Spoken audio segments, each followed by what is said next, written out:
hey, how are you doing? Do you want to feel like you're the most good-looking individual in the world? Do you want to feel protected and enjoying life? Yes. You need to go to Stunnaman02.com. Currently, we only have 2 hoodies on there. This is not my jacket, but I'm going to advertise it like it is.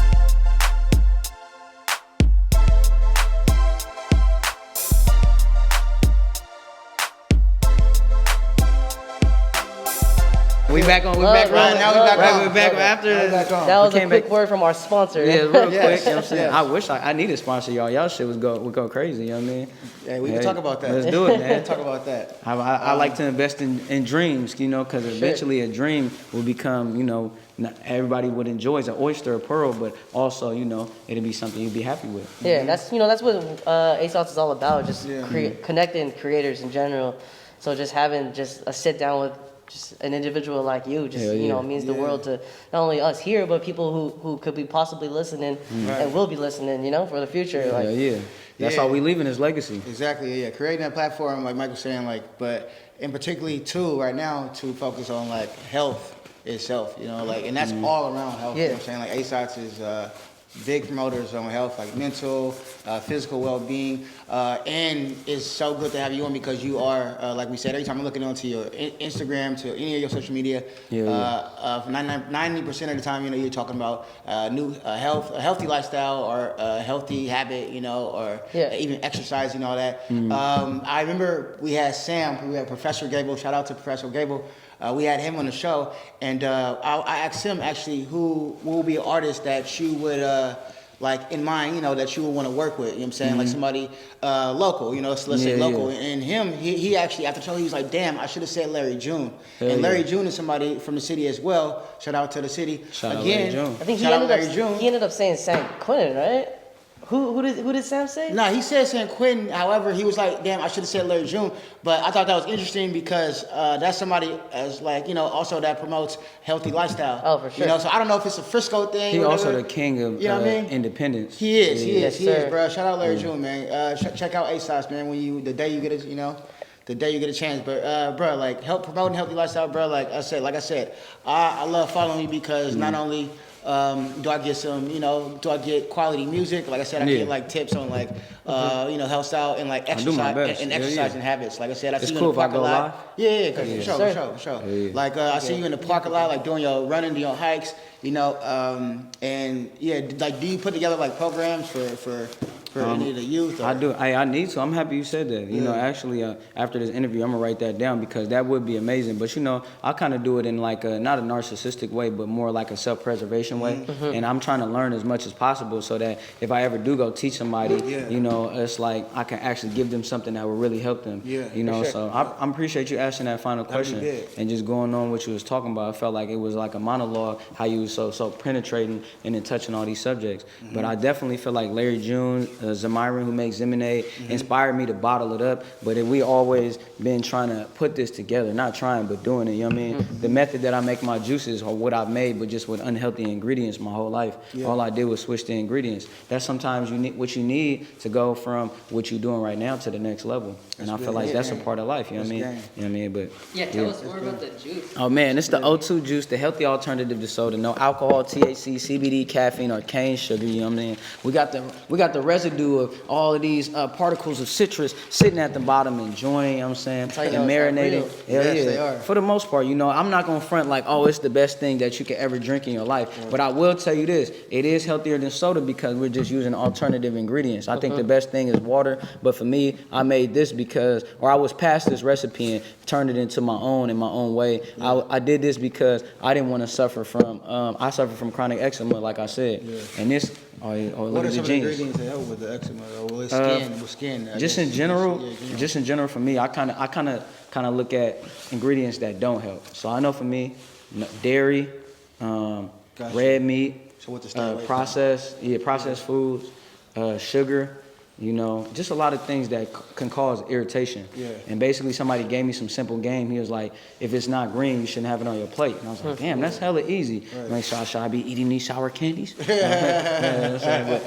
it's just really, if you just put greens in your body, that stuff that just so simple and natural and made for us literally changes our lives. And you just got to have the discipline to wanting to eat it. That's why I was on my Instagram story like about 2 weeks ago. I was just eating straight salad like it was chips. Yeah. Because it was just like, I'm not eating this for the taste. I'm eating this for the nutrition and the nuts. Exactly, you know what I'm saying? And sometimes it's still, I eat baby spinach sometimes. Like, It don't be He good, does, but he it's, does, after you get used to it, bro, it's cool. Things do taste different, but you got to not see how they taste. You got to see how it make you feel. Right. And then that's what people, everything.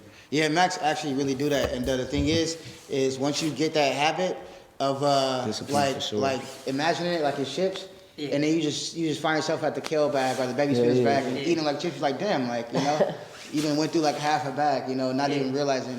So that's good. I actually also just to be around other like-minded people who are that's important who for are making a conscious effort, you know, because we're all conscious of self and conscious of what is going on. You know what I'm saying? So when people, when you surround yourself, when you surround yourself around people that are like-minded, and then it makes the journey way more easier. For sure. You know, like I woke up this morning and I'm like, damn, like I'm excited. I really am looking forward to doing this podcast, especially we haven't been able to meet up and shit like that with our family, friends, and whatnot. And so I'm really excited, you know. But hey, I was like, damn, like it's gonna take like Mikey, it's gonna take Max, it's gonna take Stunnaman, you know. And then we all have to be like-minded and the same and just as excited, you know what I mean? So Shout out Kat as well. yeah, shout out Kat. Shout out Kat behind the camera. Shout out Kat going crazy. Behind the lens. For sure. Now with that like-mindedness surrounding yourself, it's huge because, you know, I think we've touched base on this before where we're talking about, you know, you're definitely an average of the top 5 people you surround yourself every day with, whether that be your family or your friends. Like just sitting around and spending your time around with people who will elevate you to that next level definitely plays a part with who you are as an individual and who you can be. You know what I mean? Yeah, that's definitely a fact. I agree. Let's change the subject a little bit and talk more on your music. Hey, I just wanted to say this final thing. Hey, definitely pessimism leads to nepotism. Yeah, so it just on some, so it just like, that's why even if I might not be in the best mood personally, your attitude is one thing you can control. So it's at the end of the day, it's like when you come with that great attitude, people say they love working with Angela Bassett because on set, she always has a positive attitude. Yeah. People can be great, but you know, having that attitude, the way you talk to people, interact, it could really bring people down, you know? Yeah, for sure. Absolutely. Definitely just wanted to piggyback off y'all and then continue with that and just leave it with it triumphant because y'all said great, amazing things. You know what I mean? And especially with something creative, like the vibe is super important when you're like making something. Yeah. You got to be in a good space. Definitely. Sometimes being mad is cool, but you know, sometimes being like, when everything's just easier, it's just like, wow, we just did that so beautifully. It wasn't a struggle. Right. Everything don't have to be a struggle. Right. Exactly. Don't give up easy, but it definitely have to be a struggle. And mad, all it is an energy that can be taken and, you know, transformed into some way to make, you know what I'm saying, to get a positive outcome of that. So anger is just energy. And a lot of kids, when it's not good to just say, like, what are you? Oh, they're angry or they're upset or they're, no. They just have a lot of energy right now, you know, and that's the way they're expressing themselves. Like, how can we help them, you know what I'm saying, since we see that, you feel me, to express and to use their energy, you know what I'm saying, wisely, you feel me? And that could be through music. And I think Mike was about to ask you more music. Like, yeah, I was just gonna switch it up a little bit, just more talk about your music wise, and like definitely. so like definitely how you Talk got about the into music. what age and this to that, like what are your influences? Like we could just start from the Oh yeah, so I got into music in 2009. It's been around me my whole life, you know what I'm saying? But at the end of the day, I feel like 2009, that's when Mac Just, shout out to Mac Just if he watched this, it really brought me to Mac Just, you know what I'm saying? Check him out. He was going crazy, like he was really tearing the city and the Bay up. Like this was all before everybody really started rapping, like 10 years ago. Like he, by the age of like 13, he already did a song like Roach Giz. Everybody in Freedom West was going crazy. He had his own MacBook. He was producing beats. Like I'm telling you, like bro, this was with T-Pain and like Lil Wayne was popping and he had like locks and we always be like, oh, you look like T-Pain. It was hilarious, bro. But him, bro, he was a crazy influence because he was just so ahead of the game. You know what I mean? And it's just like he was going to he was doing like team backpack freestyling. Exactly. Battling. Just look up Jussie B. He was going crazy. Like projects, like for me, like grown up bars at the age of 16. Yeah. So, you know, being around him, it was like, just like, how can you not rap? How can you not be a part of it? You know, I feel like I remember at the Boys and Girls Club, I was like 6 years old. RIP to our tech manager, Ken. When I was in there with Ken, he allowed us to use computers. I made my first beat at 6 years old, but I just had nobody pushing it to me. So I used to do African drumming, like everything possible, you know what I mean? So it's like, I've just been around music my whole life, and I've been around performing my whole life. It was just a matter of, nature. Exactly. It was a matter of, Jay-Z said some stuff like, oh, he sold crack because it was hard. Because his mom or something told him like, hey, you shouldn't do things that are easy to you. Because, you know, when you work, I'm assuming is when you work for things harder, you appreciate them more. Right. You know, so then he started making music. He's like, this shit is easy.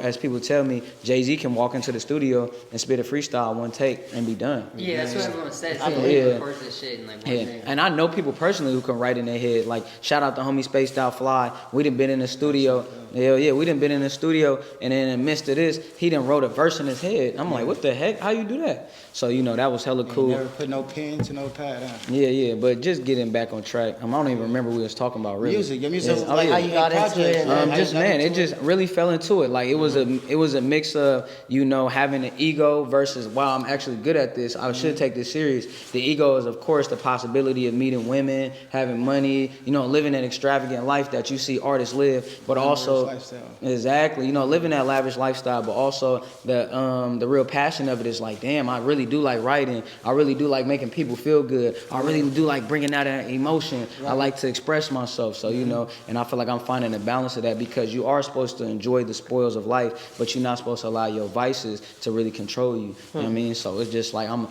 getting it, and you know, I'm enjoying it, trying to becoming a better person in the midst of it. But that started all 2009, where I say my definitive date. I made my first song. Shout out to Mac Just, Jay Fresh, aka Von P. Shout out to my guy Silk Drizzle. Count Figure's a boss nigga. You know what I'm saying? Straight up. So when you made that track in 09, you were like, this is terrible.